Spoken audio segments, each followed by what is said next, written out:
चलो, good morning everyone. Corporate account subject हम लोग इस वक्त स्टडी कर रहे हैं, जिसमें आज के सेशन से हम लोग हमारा अगेन एक बहुत ही इंपॉर्टेंट न्यू चैप्टर स्टार्ट करने जा रहे हैं, जिसका की नाम है liquidation of a joint stock company. Liquidation का मतलब होता है wound up, close. Joint stock company, जैसे कि आपको पता है 11th स्टैंडर्ड से पढ़ते आए हो बीओ ओसीएम सब्जेक्ट में, कि जो कंपनी है वो लॉ से एग्जिस्टेंस में आती है और वो क्लोज भी लॉ के प्रोसेस को फॉलो करके ही होती है। सोल प्रोप्राइटरशिप अपनी मर्जी के हिसाब से कभी भी बन सकती है, कभी भी बंद हो सकती है, बट कंपनी मर्जी के हिसाब से नहीं चलती है। Company is a child of law, ऐसा स्टेटमेंट आपको एक्सप्लेन करने का आता था कि प्रूव करो कि जो कंपनी है वो लॉ का एक बच्चा है। क्योंकि रीजन क्या था कि जो कंपनी है उसका एग्जिस्टेंस, क्रिएशन लॉ के प्रोसेस को फॉलो करके होता है। कंपनी का मैनेजमेंट, कंपनी का रनिंग यानी कि बिजनेस एक्टिविटी, ये भी लॉ के प्रोसेस को फॉलो करके होता है। एंड कंपनी वाइंड अप हो जाती है, कंपनी बंद हो जाती है, लिक्विडेट हो जाती है, तो ये भी लॉ के प्रोसेस को फॉलो करके ही किया जाता है। तो हम लोग यहां पर इस चैप्टर में liquidation of joint stock company में थ्योरेटिकल कॉन्सेप्ट समझेंगे कि क्या है ये लिक्विडेशन, कौन सी सिचुएशन में होता है, क्या क्या प्रोसेस फॉलो किए जाते हैं, उसके लिए लॉ क्या है, जो कि थ्योरेटिकल पार्ट हो सकता है कि शायद आपको थोड़े बोरिंग से लगे। सीधा हम लोग एग्जांपल भी कर सकते हैं, बट कॉन्सेप्ट क्लैरिटी हो, फंडामेंटल नॉलेज आपका स्ट्रांग हो, इसके लिए तकरीबन 2 लेक्चर्स हमारे चलेंगे, जिसमें थ्योरेटिकल सेशंस रहेंगे 2 से 3 लेक्चर, और उसके बाद एग्जांपल्स जो कि अकाउंटिंग ट्रीटमेंट समझाएंगे कि किस तरह से liquidation of joint stock company होता है, तो अकाउंटिंग ट्रीटमेंट क्या करनी है। तो ये दोनों ही चीजें हमारे लिए इंपॉर्टेंट है, no doubt. Examples are more important, exam में आपको फुल फ्लेज मार्क्स के लिए पूछा जाएगा, बट थियरी कॉन्सेप्चुअल क्लियरेंस માટે અને फंडामेंटल स्ट्रॉन्ग કરવા માટે કરવાની છે। तो सबसे पहले हम लोग बेसिक इंट्रोडक्शन समझ लेते हैं कि लिक्विडेशन है क्या। तो देखो, company is an artificial person created by law, जो कि हमने ऑलरेडी डिस्कस किया हुआ था। It is created by law and therefore law alone can dissolve it. मतलब लॉ से ही कंपनी क्रिएट होती है, तो फिर बंद अपनी मर्जी से हो जाए ऐसा नहीं हो सकता। लॉ ने क्रिएट किया है तो लॉ ही इसको वाइंड अप करेगा। हम नहीं कहते कि हम सबको भगवान ने पैदा किया है तो भगवान ही हमको मार सकते हैं, कहने की बात है। तो यहां पर लॉ जो है उससे company form of business create होता है, एग्जिस्टेंस में आता है, तो इसका वाइंड अप, क्लोज, ये भी लॉ से ही होता है। On dissolution the company's name shall be struck off by the registrar from register of company. जब कंपनी डिसॉल्व हो जाती है, पार्टनरशिप डिसॉल्व होती है, वो आपने देखा था, वैसे ही जब कंपनी डिसॉल्व हो जाती है तो कंपनी का नाम जो कंपनी रजिस्ट्रार में लिखा हुआ होता है, याद करो जब कंपनी क्रिएट होती है तो हमको कंपनी रजिस्ट्रार के पास कंपनी का रजिस्ट्रेशन करवाना होता है, और कंपनी रजिस्ट्रार अपनी बुक में कंपनी की एंट्री करता है, कंपनी को क्रिएट करता है। तो यहां पर जब कंपनी डिसॉल्व हो जाएगी, वाइंड अप हो जाएगी, लिक्विडेट हो जाएगी, क्लोज हो जाएगी, सबका मतलब एक ही है।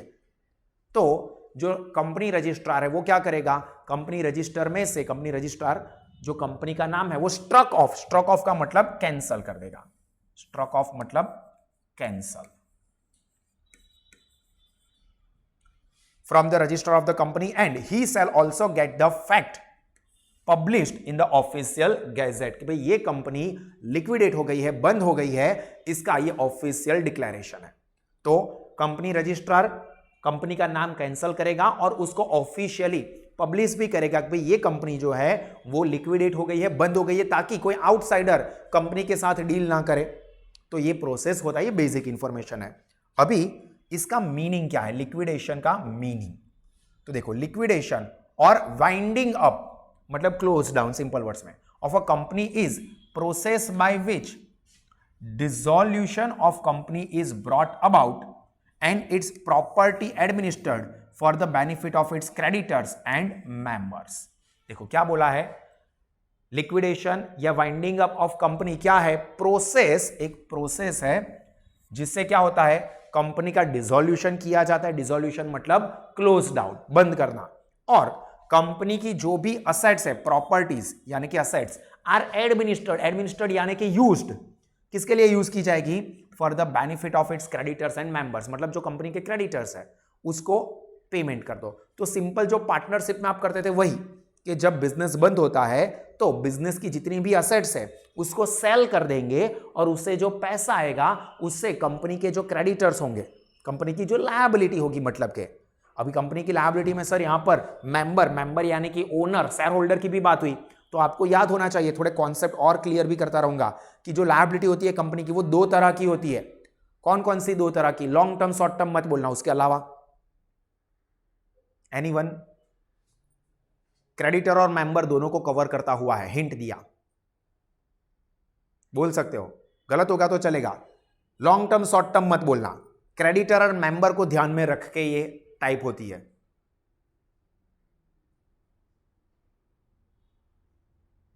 एनीवन? दो तरह की लायबिलिटी होती है, एक होती है internal liability and external liability. Internal liability means liability of business यानी कि कंपनी, यहां पर टूवर्ड्स इंटरनल लायबिलिटी किसके प्रति होगी? Members, owners, exactly. And external liability मतलब बाह्य जवाबदारी, लायबिलिटी ऑफ बिजनेस यानी कि यहां पर company towards outsiders, third party, तो वो हो गई एक्सटर्नल लायबिलिटी। तो दोनों ही लायबिलिटी है, कैपिटल भी कंपनी के लिए एक तरह से तो लायबिलिटी ही है, हाँ लास्ट में आती है, सीक्वेंस में जब पेमेंट करेंगे तो लास्ट में आएगा। तो यहां पर जो लिक्विडेशन या winding up of company, it's a process to dissolve the company and administer its asset for the benefit of creditors and members. And administrator, इसके लिए एक एडमिनिस्ट्रेटर को अपॉइंट किया जाता है which is called liquidator is appointed. MCQ अगर है तो उसमें यह चीज काम की है कि लिक्विडेशन करने के लिए एक पर्सन को अपॉइंट किया जाता है जिसको कहते हैं liquidator, and he takes over the control of the company, collects its asset, pays its debt and finally distribute the surplus amongst the members in accordance with their rights। मतलब ये liquidator का काम क्या होगा कि लिक्विडेटर पहले तो पूरी कंपनी का कंट्रोल अपने हाथों में ले लेगा और फिर कंपनी की असेट को डिस्पोज करेगा, सेल करेगा, उसमें से जो पैसा आएगा वो कंपनी की जो एक्सटर्नल लायबिलिटी है वो पहले यूज करेगा और बाद में अगर कोई सरप्लस बचता है तो कंपनी के जो मेंबर्स है उनके बीच में उसको डिस्ट्रीब्यूट करेगा एज पर देयर राइट्स। मतलब जो भी मेंबर्स के जो राइट्स होंगे, कौन से टाइप के शेयर खरीदे हैं, प्रेफरेंस शेयर है, प्रेफरेंस शेयर में भी बहुत सारे टाइप्स हैं, इक्विटी शेयर्स है, उसके हिसाब से फिर वो पेमेंट करता है। अभी यहां पर ये लिक्विडेटर को इसलिए अपॉइंट किया जाएगा क्योंकि जो मेन ओनर है वो खुद करेगा लिक्विडेशन, तो क्या करेगा? वो पार्शियलिटी करेगा, वो अपनी पहचान वालों को पहले पेमेंट कर दो, अपना पैसा पहले निकाल दो, बाद में किसी और को देंगे, जबकि यहां पर लॉ को फॉलो करना है। तो इसके लिए क्या करेंगे? एक न्यूट्रल पर्सन लिक्विडेटर को अपॉइंट किया जाता है जिसको पूरा कंट्रोल दे दिया जाता है कंपनी का, और फिर वही कंपनी की असेट्स को एडमिनिस्ट्रेट करेगा यानी कि सेल करेगा, डिस्पोज करेगा और उससे जो लायबिलिटी है वो पे करेगा और उसके बाद कुछ सरप्लस बचा तो मेंबर्स के बीच में डिस्ट्रीब्यूट करेगा। ये पूरा प्रोसेस होता है। क्लियर हुआ यहां तक? Now next and important topic, ये थ्योरी इसलिए डिस्कस कर रहे हैं कि शॉर्ट क्वेश्चन, शॉर्ट थ्योरी में भी आ सकता है, ऑप्शन में आपको फुल फ्लेज क्वेश्चन के ऑप्शन में थ्योरेटिकल क्वेश्चन और साथ में शॉर्ट सम भी कंबाइन कर सकते हैं, तो ये कवर करना है अपने को, इग्नोर नहीं करना है ये सारी चीजें। Section 270 which discuss the modes of winding up यानी कि मोड्स ऑफ लिक्विडेशन। तो दो तरह से होता है, पहला है the winding up of company may be either bye tribunal या तो फिर हो सकता है वॉलेंटरी। वॉलेंटरी मतलब स्वैच्छिक। तो सर ट्रिब्यूनल का मतलब क्या? ट्रिब्यूनल मतलब गवर्निंग बॉडी, आपको नाम शायद पता हो या नहीं, NCLT। ट्रिब्यूनल का मतलब यहां पर है NCLT, national company law tribunal, जो कि कंपनी रिलेटेड केसेस को डील करता है, मतलब लॉ के थ्रू। जैसे आप पार्टनरशिप का याद करो तो पार्टनरशिप में डिसोल्यूशन होता था, तो एक था नॉर्मल डिसोल्यूशन और दूसरा था डिसोल्यूशन बाय कोर्ट। जो कोर्ट वर्ड था ना, कंपनी के केस में होता है ट्रिब्यूनल। ठीक है, पार्टनरशिप के केस में आपने कोर्ट वर्ड सुना है कि कोर्ट के थ्रू हम लोग फर्म का डिसोल्यूशन करते हैं, यहां पर होता है tribunal, NCLT, national company law tribunal. या इसके ऊपर मतलब इसके डिसीजन से सेटिस्फाइड नहीं है पार्टी तो आता है NCLAT, national company law appellate tribunal. मतलब एनसीएलटी के कोई डिसीजन से हमको कोई प्रॉब्लम है, like for example session court से हमको कोई प्रॉब्लम है, तो हम क्या करेंगे, हाई कोर्ट में जाएंगे। हाई कोर्ट से प्रॉब्लम है, पहले तो डिस्ट्रिक्ट में जाते हैं, फिर हाई कोर्ट में जाते हैं, उससे भी प्रॉब्लम है तो सुप्रीम कोर्ट में जाएंगे। यहां पर इसी तरह से एनसीएलटी में जाते हैं, एनसीएलटी के डिसीजन से हम लोग सेटिस्फाइड नहीं है तो हम लोग कहां पर अपील कर सकते हैं, तो उसके ऊपर आता है NCLT, national company law appellate tribunal. Appeal करेंगे हम वहां पर कि लोअर कोर्ट का डिसीजन हमको सेटिस्फाइड नहीं है तो हम अपील करना चाहते हैं, इसलिए एनसीएलटी बनाया है। ठीक है, जैसे कोर्ट होती है district courts, high court, supreme court, वैसे ये एनसीएलटी, ये एक्स्ट्रा इंफॉर्मेशन आपके नॉलेज के लिए दे रहा हूं। तो एक होता है ट्रिब्यूनल के थ्रू एनसीएलटी या एनसीएलटी, और दूसरा होता है voluntary. Not with standing anything, ये दो तरीके हो गए। Not with standing anything contain in any other act the provision of this act with respect two winding up shall apply to winding up of company in any of the modes specified in some section 1। Main चीज ये याद रखनी है कि दो तरह से company wind up हो सकती है, एक ट्रिब्यूनल के थ्रू यानी कि लॉ थ्रू, वैसे तो दोनों में ही लॉ है बट यहां पर कोर्ट का इन्वॉल्वमेंट होगा, कोर्ट यहां पर होती है ट्रिब्यूनल, या तो फिर वॉलेंटरी। वॉलेंटरी का भी मतलब सर स्वैच्छिक तो अपनी मर्जी से नहीं, प्रोसेस तो लॉ का ही फॉलो होगा बट आप खुद करोगे, यहां पर ट्रिब्यूनल के ऑर्डर के हिसाब से होगा, बस ये डिफरेंस है। Now section 271, circumstances in which company may be wound up by tribunal। Tribunal यानी कि एनसीएलटी की भाई कौन सी सिचुएशन में, याद करो पार्टनरशिप में भी आपने इस तरह से पढ़ा था कि डिसोल्यूशन होता है तो कौन सी सिचुएशन में कोर्ट इंटरफियर कर सकती है for compulsory dissolution of partnership. उसी तरह से यहां पर, सॉरी याद नहीं है, ये सारी चीजें पढ़ा चुका हूं, ऐप पर उसके भी वीडियोस है बट प्रीवियस कोर्स में, पर यहां पर आप यूट्यूब पर भी देख सकते हो ये वीडियोस अगर आपको कॉन्सेप्ट क्लियर करना है तो। यहां पर सर्कमस्टेंसेस हमको दिए हैं कि कौन से सर्कमस्टेंसेस में ट्रिब्यूनल यानी कि कोर्ट, सिंपल वर्ड्स में कहे तो ट्रिब्यूनल का मतलब आप अपने माइंड में कोर्ट यूज कर समझना, कोर्ट लिखना नहीं है, समझने के लिए भी ट्रिब्यूनल मतलब क्या, तो ट्रिब्यूनल मतलब कंपनी के लिए कोर्ट। ठीक है, तो ट्रिब्यूनल कौन से सर्कमस्टेंसेस में डिसोल्यूशन के लिए इन्वॉल्व हो सकती है, तो पहला, a company may on the petition under section 272 be wound up by the tribunal. पहला, if the company is unable to pay its debt, company अपनी लायबिलिटी पे करने के लिए सक्षम नहीं है तो यहां पर कोर्ट इन्वॉल्वमेंट लेगा यानी कि tribunal. If the company has by special resolution resolved that the company be wound up by tribunal, मतलब स्पेशल रिजोल्यूशन पास किया और उसमें यह कहा भी कंपनी जो है वो ट्रिब्यूनल के थ्रू वाउंड अप हो जानी चाहिए, तो ऑब्वियसली ऐसा बोला ही है आप लोगों ने, कंपनी वालों ने, मतलब जो मेंबर्स हैं उन्होंने ही मिलकर ये रिजोल्यूशन पास किया भी हम चाहते हैं कि ट्रिब्यूनल के थ्रू कंपनी का डिसोल्यूशन हो जाए, लिक्विडेशन हो जाए, तो ऑब्वियस है कि यहां पर ट्रिब्यूनल इन्वॉल्व होगा क्योंकि रिजोल्यूशन ये पास हुआ कि भाई इनके थ्रू आप लिक्विडेशन करवाओ।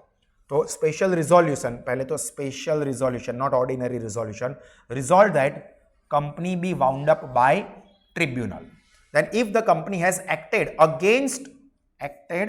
Against the interest of sovereignty and integrity of India, मतलब कोई भी एक्शन ऐसा है जो सोवरेनिटी और इंटीग्रिटी के अगेंस्ट में जाता है, ऐसा कोई काम किया है तो भी यहां पर कंपनी को वाइंड अप कर देंगे। बहुत ऐसे आपको सुनने को मिला था कि अदानी जो है, अदानी की कंपनी की, अदानी की डिफेंस कंपनी में 20,000 करोड़ रुपए किसका लगा है, क्वेश्चन ऑपोजिशन वाले उठाते थे। क्यों?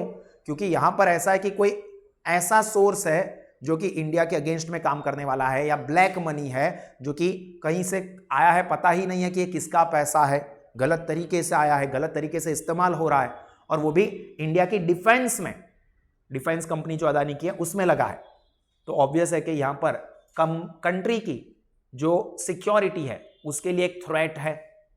तो अगर ये प्रूफ हो जाता है तो फिर कंपनी का वाइंड अप कर दिया जाएगा, भाई आप कंपनी बंद करो क्योंकि आपके यहां पर जो पैसा लगा है, फॉर एग्जांपल कोई चाइनीज पर्सन का लगा है, कोई टेरर फंड ने आपको, टेररिज्म ग्रुप ने आपको फंड किया है, ये पैसों का इस्तेमाल फिर उनको ही, ऑब्वियसली जिन्होंने फंड किया है वो अपना बेनिफिट देखेंगे, अपना स्वार्थ देखेंगे, तो यहां पर कंट्री की सोवरेनिटी और इंटीग्रिटी, अखंडता, उसको इफेक्ट हो रही है तो कंपनी वाइंड अप करने के लिए ऑर्डर कर सकता है।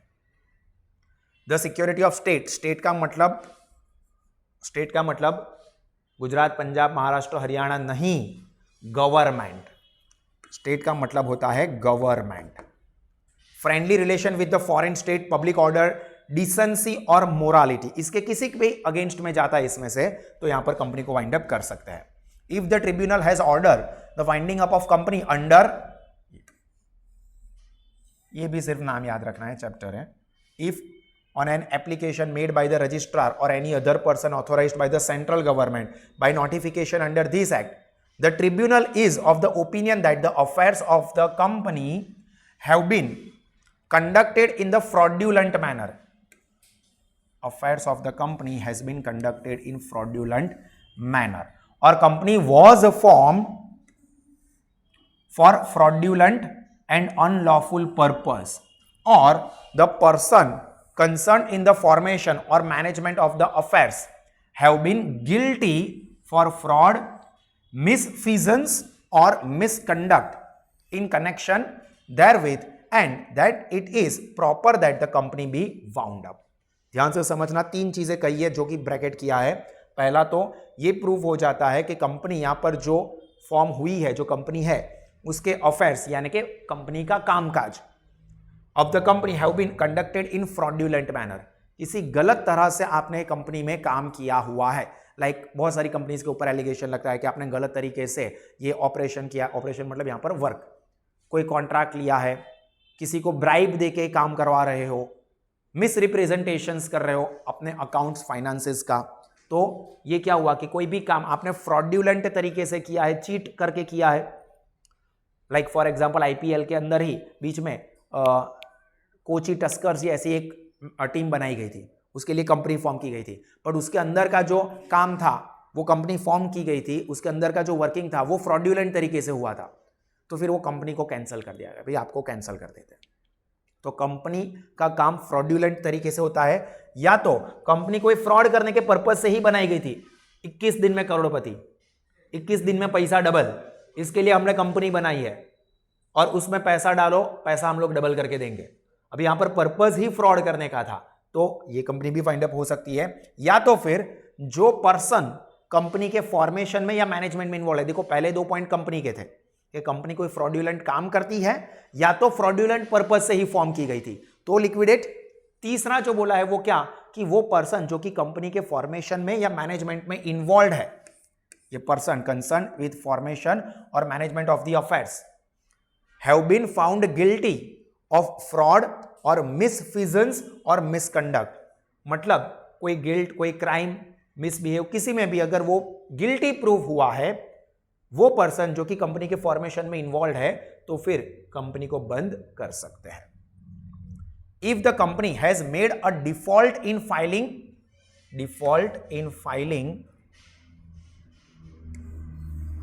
With the registrar it's financial statement और एनुअल रिटर्न. मतलब रजिस्ट्रार को कंपनी ने अपने फाइनेंशियल स्टेटमेंट या एनुअल अकाउंट्स जो है वो सबमिट करवाने में, वो यानी यहां पर देने में अगर कोई डिफॉल्ट किया है तो भी for immediately preceding 5 consecutive financial year, तो उस केस में भी उस कंपनी को वाइंड अप कर सकते हैं. 1 साल हुआ, एक आध बार हुआ तो बंद कर देंगे, ऐसा नहीं होगा. क्या बोला है देखो, if the company has made a default in filing with the registrar financial statements और annual return for immediately preceding 5 consecutive financial year, 5 continuous year के लिए आपने ये डिफॉल्ट किया है, तो इसका मतलब कि बहुत बड़ी गड़बड़ी हो सकती है, तो कंपनी को बंद करवा दो. If the tribunal is of the opinion that it is just and equitable, just and equitable मतलब एनी अदर जेन्युइन रीजन,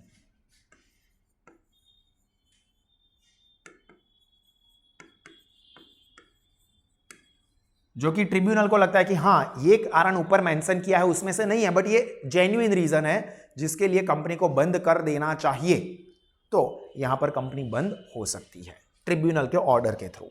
पहली कैटेगरी कंप्लीट हुई. Now next,